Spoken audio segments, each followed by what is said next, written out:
It's your girl, Elena Rose, here with one of my absolute favorite couples in the world, Jacky and John Weidman. Okay, they have four beautiful children. They have a lifetime. I'm just gonna say a lifetime of ministry and just a real heart for discipleship and a heart for mentorship and just leading people to Christ, helping people in their walk. So I'm so happy to have them here for a Make It Last interview. We had a long, actually, pre-interview, so we'll get to it. How long have you all been married? Well, thank you so much for having us. We're so honored to be here. Oh, And wow. it is our privilege to be married for 31 years. 31 years. That's a long time. Okay, 31 years. You're only 25 years old, too. No. Exactly. It would just keep that there. And then, so how long were you all dating before marriage? Okay. Well, we were a little bit older when we got married, so we were both kind of established in our own ministry. I was doing ministry in California, and he was here, and so we were like 31 and 30 when we got married. So someone introduced us. So Okay. we knew the type of person that we needed to continue what we were doing. And so when our friend, introduced us, he knew that it would be a good match. So we really didn't date very long. And because I was over there and he was here, we couldn't have this long dating relationship, and it was expensive. And back then, you couldn't talk on the phone every day because that would cost money too. So. Right. And so I'll be honest, we met in May and got married in December. We don't recommend that. Wow. We don't recommend it, but for us it I worked. know that. Yeah. 31 years. So, I mean, it worked out.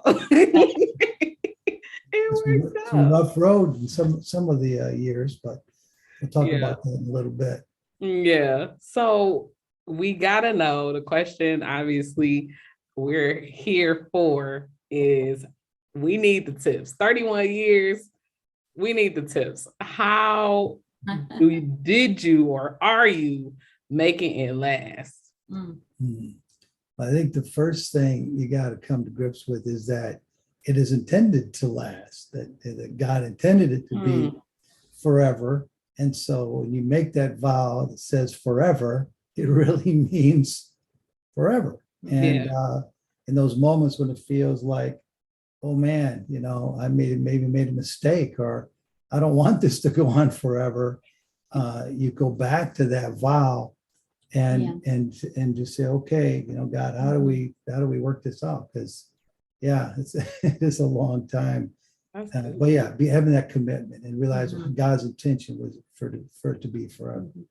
And I think, before that, it's your own commitment to the Lord, and your own relationship with the Lord is very important. And to know what your purpose is, what is God calling me to? It doesn't always have to be ministry, but it has to be like knowing that He's called you to spread His word. Like that's what we are supposed to be doing as Christians, is letting other people know that there's Jesus is here for us, So I think just that commitment to our own personal walk. Yes. Commitment to the Lord is, and then just being in the Word and in letting the Lord speak to you. Sounds very basic, but it's has to come back to that again and again. When you don't feel like loving that person, when you don't feel like staying committed, it's like, okay, Lord, help me. Help me. That's right. Yes. In our first year, a lot of people say first year is the hardest year. But for us, we say it was one of the easiest years because one, we didn't have any kids. But two, we got into this rhythm of reading the Bible and praying it almost every day. And we almost made it through the whole Bible that year. And those are such special times in our first year, really built a good foundation. But then, as kids came and did life and ministry, got busy, we got off of that rhythm. And whenever we were off of a rhythm of meeting regularly for kind of like talking about spiritual things and praying, we would distance between us. There'd be a little less less love and admiration for each other. They're just sometimes conflicts would feel bigger than they really were. And yeah, and when we found the seasons where we're doing spiritual rhythms together, the better the glue is for us to stick together. Yeah. Okay, so spiritual rhythms, but also regular dates and trips together, doing things that we enjoy together that help us bond. Those are really, really key. Whenever we get away from dates, weekly if you can, every other week, monthly, just to regularly do fun stuff together, and working on that romantic love part too. I mean, even when you're old and your bodies ain't what they used to be, you could still have some romance. I'm just here to testify. Yeah. Okay. So you got to work on that, though. That doesn't just come natural. I mean, first it comes natural, but then it takes a lot of work to make it really meaningful. Where you're building a friendship, you're building a partnership. The romance is all woven into that. It's a beautiful thing when it all works together. Yeah. The last thing we wanted to touch on was learning how to resolve conflicts. I think when conflicts start coming for us, we're like, whoa, what is this? What are we doing wrong? Oh God, what did you, why did you send me this woman?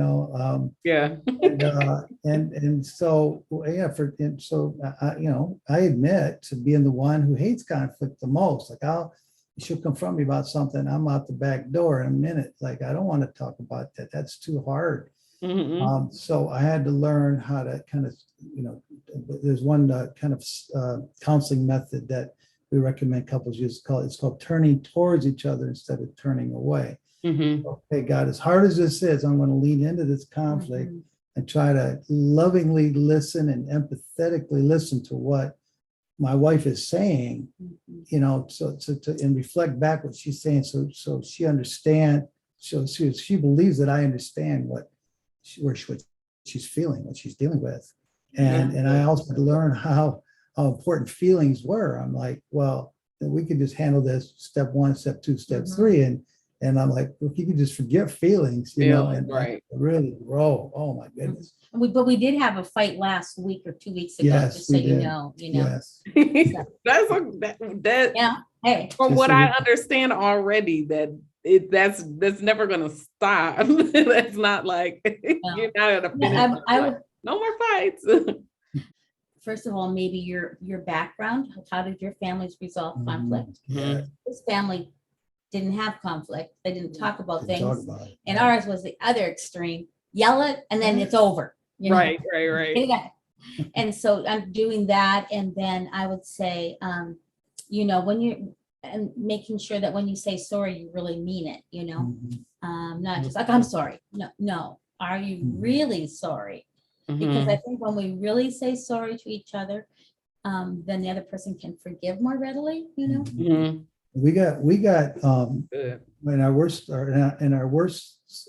time as a married couple, I'd say maybe 10 years ago, we had to reach out for help because we were really stuck. And I remember we had a couple sit down with us, and they walked us through that, like step by step. Okay, now listen to your spouse, reflect back what they're saying, make sure they understand that how much you hurt them, and now you apologize. And now, offended party, whenever you're ready, you say, I forgive you. And once you say it, you're done with it. Like, you have to be really ready to let that go. And maybe you got to wait a few days or weeks or months before you can really say, I forgive you. I'm gonna let that go. That was huge for us to kind of get past some of the stuff we had built up, all this pain between us, and that just began to etch away at that and just allow us to come back together and love each other again. That's good. We also had to learn that sometimes these conflicts are allowed by God because He wants to grow us into more like Jesus. In fact, we just finished doing a marriage class at our church where, the book was called Sacred Marriage. And the thesis of that book was God is more interested in you becoming holy than happy. That's good. in a marriage, there's no better place really to learn how to be holy, because you just learn about your selfishness. You learn about your the bad habits that you have, but you then begin to accept each other and work through those things, and you just become more like Christ through that process. Absolutely. I just want to encourage any couple out there listening that no matter how bad it gets, it can still become healed and reconciled. I mean, we both thought we had crossed the line. Like, this is so bad, it's never going to get better. And honestly, if we didn't have the belief we had about marriage is forever, we don't want to hurt our children, we don't want to destroy ministry, we might have walked. But because of those things, we decided to stay together. But once we decided to stay together, instead of just being two people in the same house and living different lives, we decided to work on it.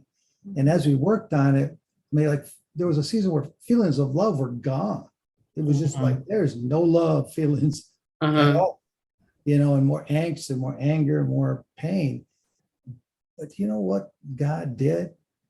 He brought those feelings of love back as we continue to work on our relationship. And we were both surprised, like, oh my gosh, like we really we love each other. It was about 5 years into us working on it. It took about 5 years, but it finally started to click, So we just want to encourage everybody. It doesn't matter how bad it is, get some help, work on it, and God will bless it.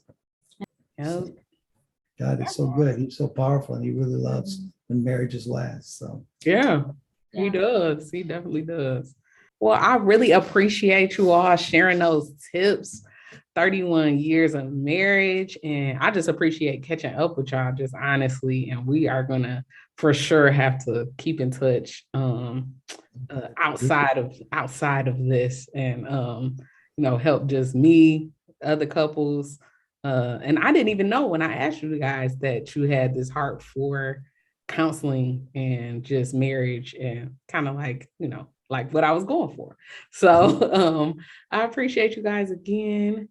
And this has been a Make It Last interview. Again, I'm Elena Rose, and we're out.